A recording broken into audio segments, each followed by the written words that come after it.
Hi guys! For today's video, magluluto tayo ng easy cabbage with fork liver.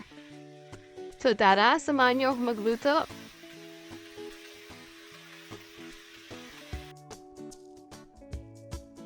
So kung bago ka lang dito sa ating channel, pag natapos mong video na to, huwag mo kalilimutan mag-like and subscribe. Unang natin gagawin dyan ay hiniwa ako na itong pork liver natin, so medyo maninipis lang ito. Then mamarinate natin siya ng salt and pepper. Yan, halu-haluin lang natin ito hanggang sa manuot yung marinate. And then maglalagay tayo ng pang-coating dito na cornstarch. Mix lang natin ito mabuti at marinate natin at least 30 minutes.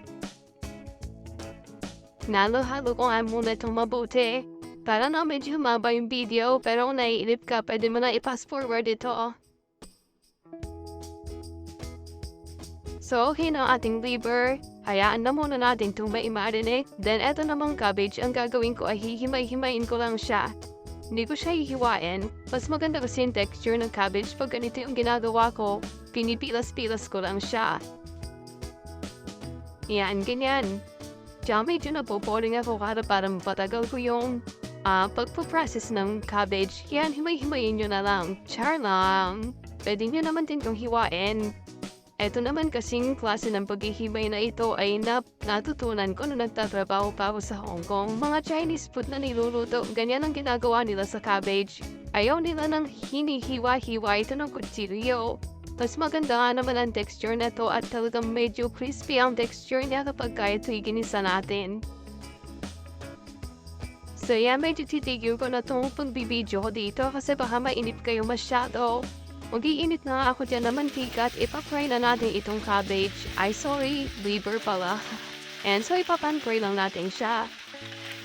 Mga 2 minutes ko lang nga pala itong prinito kasi pag na-overcook ang liver, may tendency ito na tumigas. Hindi na magiging maganda yung texture ng ating liver. So ganyan lang yung ginagawa ko kasi ang liver, matagal mawala yung dugo niya kapag hindi mo siya na-iprito ng mabuti. Ayan, so wag naman totaling i-fry na mabuti ha kasi titigas yan, medyo kukunat yung texture ng ating liver.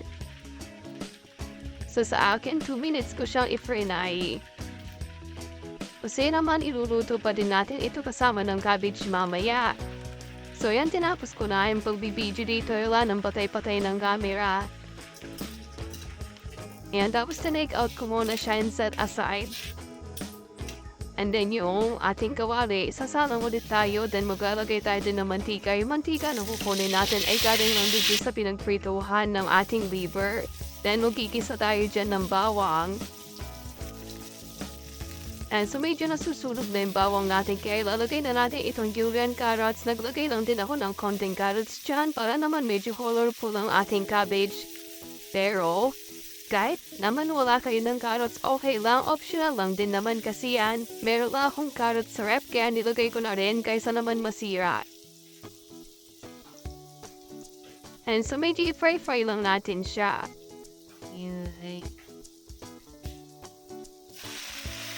And then yan na nga, nilagay na natin ng cabbage.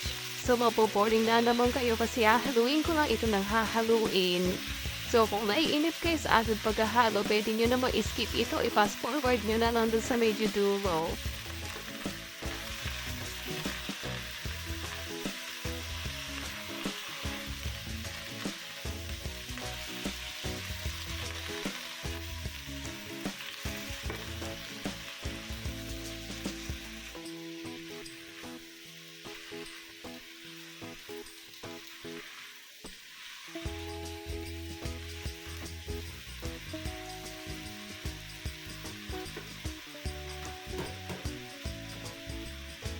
So ito, balik na naman nga ako sa pagkukwento sa inyo kung paano ito lutuin. Sa pampalasa nga pala, nag-add lang pala ako dyan ng asin. Konti lang yung asin kasi marinated na yung ating liver. And then maglalagay din ako dyan ng asukal para pambalance lang ba ng lasa niya. Kasi alam niyo naman tong cabbage, medyo wala siyang lasa. Kaya linagyan ko siya ng konting tamis. Ayan, pwede naman oyster sauce din ang gamitin ninyo. So mas bet ko yung asin lang para naman maganda pa rin at labas ang kulay ng ating cabbage kasi pag nilagyan niyo siya ng mga klase ng sauce, mag-iiba yung kulay niya. Pero may mga restaurant daw na nakikita na nilalagyan talaga nila ng oyster sauce. Depende na rin sa panlasa ninyo. Pero ito sa akin, yung timpla ko na to ay perfect lang para sa aking panlasa. At panlasa syempre na aking kapamilya. And yan, inat na natin dyan yung ating naprito na liver. Mahalo-haluin lang natin siya. Mga few minutes lang. 1 minute, okay na. Tapos hangway na natin and syempre ready to serve na yan. So yan lamang, napakadali lang lutuin ng recipe ko na ito. So maraming salamat sa panonood at kung nagustuhan niyo ito gaya ng sinabi ko kanina, huwag niyo kalilimutan mag-like, comment, and subscribe. Maraming salamat. See you on my next video.